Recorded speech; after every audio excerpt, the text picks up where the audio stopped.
వెంకటేశ్వర స్వామి యొక్క దేవస్థానంలో సామూహికంగా ఈ నెల 26 మంగళవారం భోజ ఏకాదశి రాత్రి 7:30కి సామూహికంగా శ్రీ రమణాశైవ శ్రీ సత్యనారాయణ స్వామి యొక్క వ్రతంలో వస్తున్నాము. ఇప్పటికి భక్తులు కూడా దగ్గర 40 మంది వచ్చున్నారు, పేరు రాయించున్నారు. ఇంకా ఎవరైనా ఉన్నా మీ పేరు నమోదు చేసుకొని ఆ వ్రతంలో పాల్గొనవలసిందిగా కోరుతున్నాం. కార్తీక మాసం మళ్ళీ సంవత్సరం ఒకసారి, అందులో ఏకాదశి కార్తీక మాసం వ్రతం చేయడం అమోఘమైన సంపూర్ణ వస్తుంది ఆ యొక్క సత్యదేవ కృపేత. అయితే ఈ వ్రతానికి కావాల్సిన యొక్క వస్తు సామాగ్రి మీరు 250 రూపాయలు ఆ వ్రతంలో అచ్యుస్వామికి ఇవ్వాలి. ఈ 250 రూపాయల వారికి చక్కగా అందరి మీద ఆ సత్యదేవుని యొక్క ప్రసాదము, పశువులు, కడ్డీలు, కర్పూరము, అక్కడ మందారాలు బియ్యాలను కూడా మీ అందరికీ ఇవ్వడం జరుగుతుంది. అలాగే మీకు కావాల్సిన నిష్పోదాసం కానీ, అలాగే ఆ వినాయకుడికి పెట్టుకునే ఆ విశ్రామం కూడా అక్కడ గుడ్లో ఇవ్వడం జరుగుతుంది. ఇంకా ప్రత్యేకంగా మీ ఇంటి దగ్గర తీసుకోవాల్సిన వస్తు సామాగ్రులకు ఒకటి రాగి చెంబులు తెచ్చుకోండి, లేదా ఇటుకలు తెచ్చుకోండి. అలాగే 2 జాకెట్లు తెచ్చుకోండి, ఒక తెల్ల పుడుగుడ్డ ఒక కింద పరిస్థితి గణపతి ప్రతిరోజు కానీ ఫస్ట్ గణపతి చేయాలి.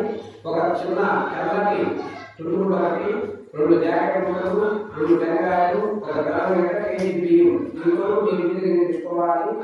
అలాగే మీరు వచ్చేటప్పుడు అందరూ కూడా మీరు ఆచరణ చేసేదానికి చిన్న గ్లాస్ ఒకటి, ఒక స్పూన్ తెచ్చుకోండి. అలాగే ఖాళీ చెంబు ఒకటి తెచ్చుకోండి. ఆ చెంబు సత్యదేవుడికి ఆవాహన పూజ చేసేటప్పుడు ఆ నీళ్ళు చల్లాలి. అందుకని స్టీల్ చెంబు ఒకటి, స్టీల్ గ్లాస్ ఒకటి, ఒక స్పూన్ ఒకటి ఎక్స్ట్రా తెచ్చుకోవాలి. తర్వాత అక్కడ స్వామివారికి మేము సత్యనారాయణ స్వామి ఆ యొక్క రూపాయి రామేశ్వరం చేయించి దానికి మీకు దీవులు జరుగుతుంది. అలాగే సత్యనారాయణ భూములు మీ దగ్గర మనకు తెచ్చుకోండి. భూములు లేని వారు చక్కగా 5 రూపాయల కాస్ట్ కానీ, 3 కాస్ట్ కానీ భూ తెచ్చుకోండి. ఒకటి సత్యనారాయణ భావించి, ఒకటి దక్షిణ భావించి వాటికి పంచామృతం మీద అభిషేకం చేయించి జరుగుతారు. అన్నిటికన్నా కూడా ముందు ప్రధానమైన అర్థం చేసుకోవాల్సిన ఏంటంటే వ్రతంలో కన్నా పూజ కన్నా కూడా వ్రతం పోవడం, వ్రతాల కన్నా కూడా ప్రసాదం పోవడం. కాబట్టి అది గమనించి భక్తులు తలస్నానం చేసి ఫ్యాన్ షర్ట్ అలా వేసుకోవడానికి చక్కగా ఇల్లు సనాతనం కాపాడుతూ చక్కగా గుర్తు పెట్టుకొని గురువు రాగానే ప్రదర్శన చేసి దంప సమయంలో వ్రతం కూర్చోవచ్చు. చాలా మంది సమయం అంటే దంపతులు పెట్టాలంటే ఒకవేళ కొత్తగా పని మీద పోయినప్పుడు వచ్చేటప్పుడు వాళ్ళ పిల్లల పక్షాలు నిజంగా పక్షాలు